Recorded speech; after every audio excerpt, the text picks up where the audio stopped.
જાહેર જનતામાં આટલો ગુસ્સો, અને આ ગુસ્સો કેમ ના હોય? કારણ કે અમદાવાદમાં 8મા ધોરણમાં ભણતા વિધર્મી વિદ્યાર્થીએ 10મા ધોરણમાં ભણતા હિન્દુ વિદ્યાર્થી નયન સંતાણીને છરીના ઘા મારીને મોતને ઘાટ ઉતારી દીધો. મણિનગરના 7 ડે સ્કૂલમાં આ ઘટનાએ એક પરિવારનો દીકરો છીનવી લીધો. ઈજાગ્રસ્ત નયનને તરત દવાખાને લઈ જવામાં આવ્યો, પરંતુ સારવાર દરમિયાન તેનું મોત થયું, જેના પગલે બાળકના માતા પિતા અને પરિવારજનોએ શાળામાં જઈને પ્રિન્સિપલ સહિત કર્મચારીઓને માર માર્યો અને તોડફોડ પણ કરી. અને આ પછી સવારે 2000 થી વધુ લોકોનું ટોળું સ્કૂલની બહાર ભેગું થઈ ગયું હતું, જેમાં લોકોએ રસ્તા રોકી લીધા હતા અને જય શ્રી રામના નારા લગાવ્યા હતા.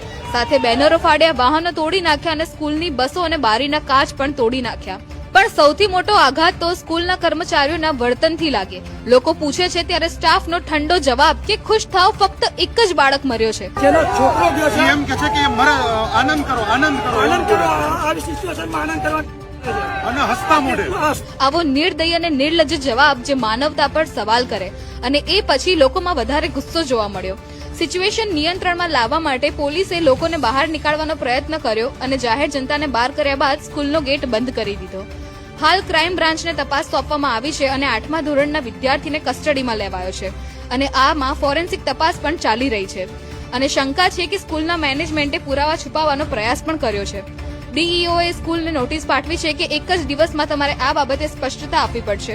અને આખરે નયનની અંતિમ યાત્રા પણ સ્કૂલ પાસેથી જ નીકાળવામાં આવી, જેમાં 2000 થી વધુ લોકો જોડાયા હતા અને મૃતકના પિતાએ પોલીસ અને સરકાર પાસે ન્યાયની માંગ કરી હતી. गुजरात गवर्नमेंट और गुजरात पुलिस से ये अपील करते हैं भाई हमें अच्छी तरह से सपोर्ट करे और हमको न्याय दे, और उसके बाद भी हमारा सिंधी समाज हमारे साथ पूरा लगा हुआ है.